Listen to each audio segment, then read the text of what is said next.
الحمد لله الذي أبدى الأفلاق والأرضين والصلاة والسلام على من كان النبي وآدم بين الماء والدين وعلى آله وأصحابه وأهل بيته وأهل سنته أجمعين أما بعد فأعوذ بالله من الشيطان الرجيم بسم الله الرحمن الرحيم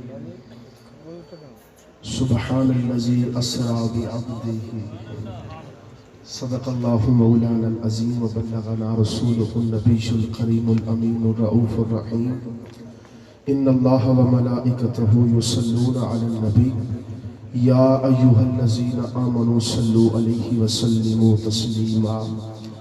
تمامی احباب محبت کے ساتھ درود پاک پڑھی. اللہم صلی علی سیدنا و مولانا محمد وبارک وسلم وصلی علیہ. الصلاة والسلام علیک یا سیدی یا رسول اللہ وعلی آلک و صحابک یا سیدی یا حبیب اللہ.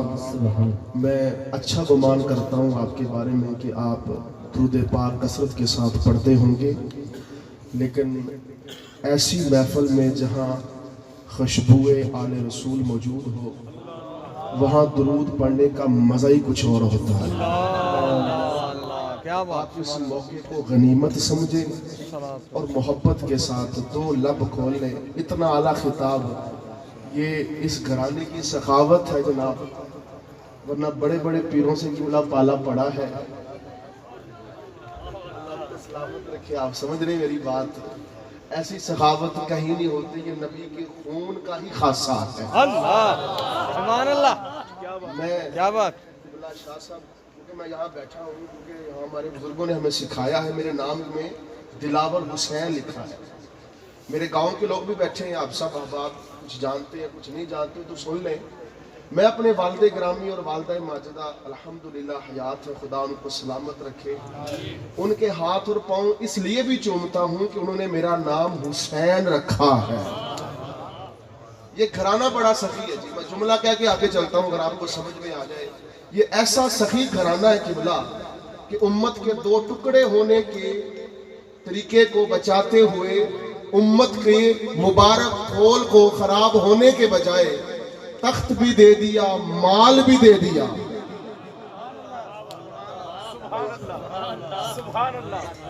جو سمجھ گئے وہی سمجھتے ہیں، نہ سمجھے ان کی اپنی مرضی ہے. تخت بھی دے دیا اور تخت دے کر جب لوٹ رہے تھے کسی نے تانا مارا، اب تمہیں بادشاہ کون کہے گا، تمہیں سردار کون کہے گا، تمہیں سلطان کون کہے گا.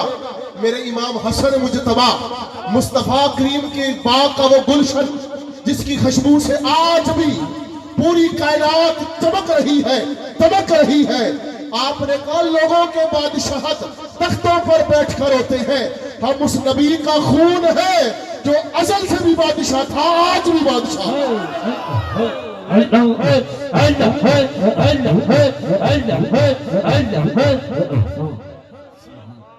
یہ تو ہے ہی سخاوت کا گھرانہ جناب. اللہ پاک ان کو سلامت رکھے. اچھا حضور زیادہ وقت نہیں لوں گا. بس قبلہ شاہ صاحب کے مبارک اور اعلیٰ قسم کے خطاب جو میٹھے انداز میں تھا، آپ کا لہجہ خوبصورت، آپ کے انداز، آپ کے الفاظ کا چناؤ تسبیح کی صورت میں ماشاءاللہ ٹپک رہے تھے اور آپ بھی بڑی محبت کے ساتھ سن رہے تھے. لیکن مجھے آپ سمجھے کہ میں ان کے در کا کمی و خطیب ہوں تو میرے ساتھ آپ کو بولنا پڑے گا. دو تین باتیں عرض کروں گا، اس کے بعد انشاءاللہ اجازت چاہوں گا. یہ بھی یہ محفل پاک کی شان کے مطابق ہے کہ بس میں تھوڑا وقت لگاؤں. پہلی بات عرض کر رہا ہوں آپ کے سامنے، عقیدے کی بات ہے. لوگ ہم سے سوال کرتے ہیں بھائی سنی ہو؟ میں نے کہا الحمدللہ سنی ہے. اچھا بھائی سنی ہو، یہ بتاؤ دربار سلطان بہو کیا کرنے گئے تھے؟ دربار شریف پہ کیا کرنے گئے تھے؟ قبلہ شاہ صاحب عقیدے کی بات ہے، عقیدے کو مضبوطی کے ساتھ پکڑا کرو، عقیدے کی بات کو سمجھا کرو اور پلے باندھا کرو. یہ محفلیں پھر کبھی نصیب ہو یا نہ ہو، خدا جانے اگلے سال ہم کہاں پہ ہو. اچھا دربار پہ کیا کرنے گئے تھے؟ بھائی میں تو حضور مرشد کریم کی بارگاہ میں سلام عرض کرنے گیا تھا. دربار پہ جانا کہاں لکھا ہے؟ میں نے کہا معراج میں لکھا ہے. ہاتھ ٹھیک ہو منڈا چک لے ہو خیر سمجھا. ویسے نات کھانا تو سبحان اللہ ویسے لے لی ساری، لیکن کچھ میرا کوٹا بھی رکھ لیا کرو. شاہ صاحب حضور کہا لکھا ہے؟ میں نے کہا معراج میں لکھا ہے. قبلہ پیر جی کیسے لکھا ہے؟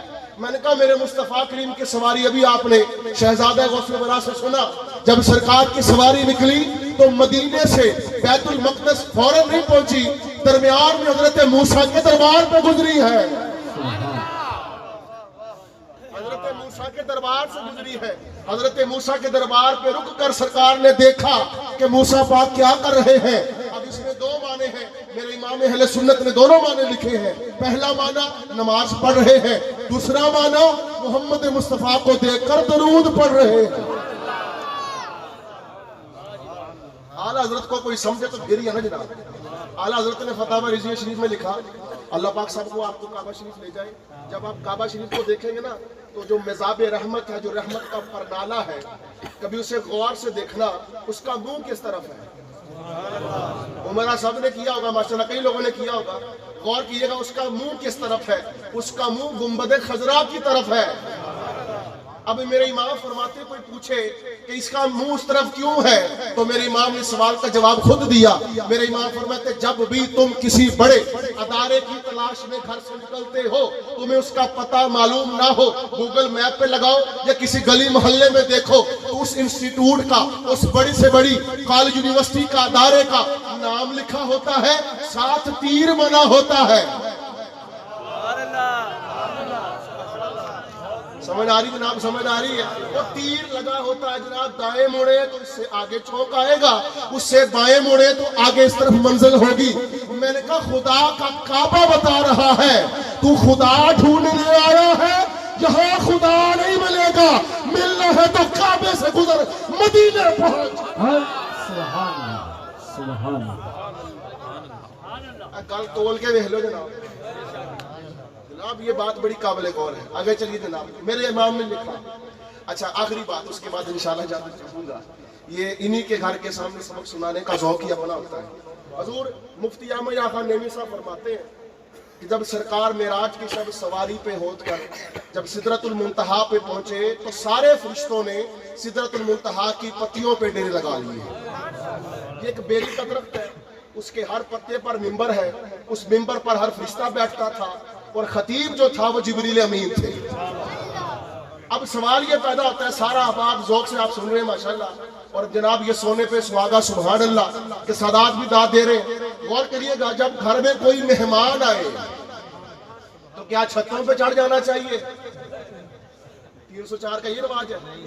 نہیں جناب، آپ نکلے باہر، آپ نے قبلہ شاہ صاحب کو ویلکم کہا، بڑی محبتوں کے ساتھ سنت ابو ایوب انصاری سید ایوب شاہ صاحب کے لیے حاضر کی۔ جناب یہی تو بات ہے، سنت ابو ایوب انصاری آپ نے ادا فرمائی۔ اچھا جب کوئی مہمان آئے گھر میں، عام بھی مہمان ہو تو اس چھتوں پہ نہیں چڑھتے بلکہ اس کا استقبال کرتے ہیں۔ مفتی احمد یحییٰ خان نیمی صاحب فرماتے ہیں یہ عجیب بات ہے یار، گھر میں دروازے پر گلی میں امام الانبیاء آئے اور فرشتے اوپر چڑھ جائیں، وجہ کیا ہے؟ بابا عمر صاحب جناب وجہ کیا ہے؟ بات کیا ہے؟ حکمت کیا ہے؟ میرے مفتی صاحب فرماتے بات یہ ہے جب برات ہو نا، برات کسی کی، اور جب دولہا سج کے آتا ہے، جب تک گلی میں راستہ ہوتا ہے سارے نیچے ہی ہوتے ہیں، جب گلی تنگ آ جائے نا تو لوگ گھروں کی چھتوں پہ چڑھ کر دولہے کو دیکھتے ہیں۔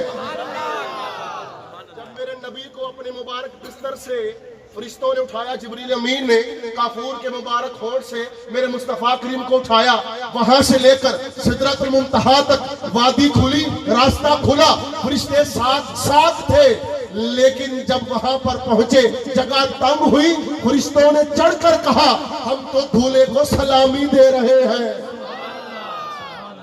نعرہ تکبیر، اللہ اکبر، نعرہ رسالت، یا رسول اللہ، نعرہ تحقیق، نعرہ حیدری۔ اچھا ایک نعرہ میری محبت رلا لو، تاجدار ختم نبوت زندہ باد، زندہ باد۔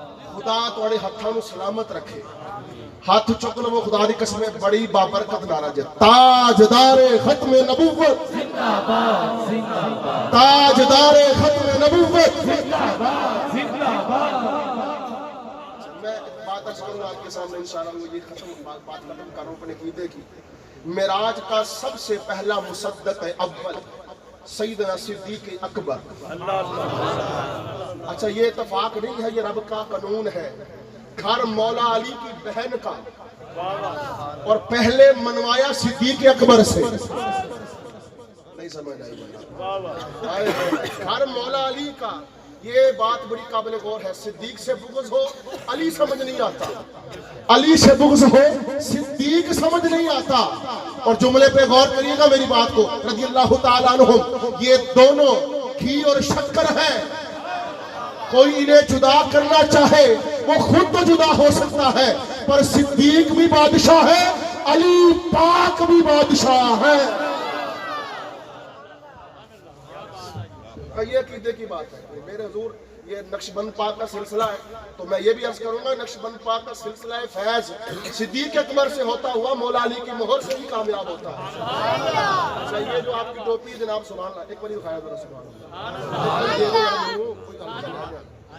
دیکھو جی کتنی پیاری ٹوپی، سبحان اللہ، یہ کتنے کونے جناب؟ سرکار میں بڑا غور نہ ویکھیا، ایڈے غور نہ میں پہلے کدی نہیں سی ویکھی، اج میں تھوڑی موجودگی نے ویکھیا کہ 4 کونے، او کم سے کم مریدو تسی تے بولو، صدیق اکبر بھی سبحان اللہ، عمر پاک بھی سبحان اللہ، عثمان غنی بھی سبحان اللہ، مولا علی بھی سبحان اللہ، نبی کے 4 یار زمانے کو بتاتے ہیں، خدا کی قسم جب دہاب کوثر پہ جائے گا، 4 کونوں پر 4 یار ہوں گے، صدارت کی کرسی پر محمد ہوں گے۔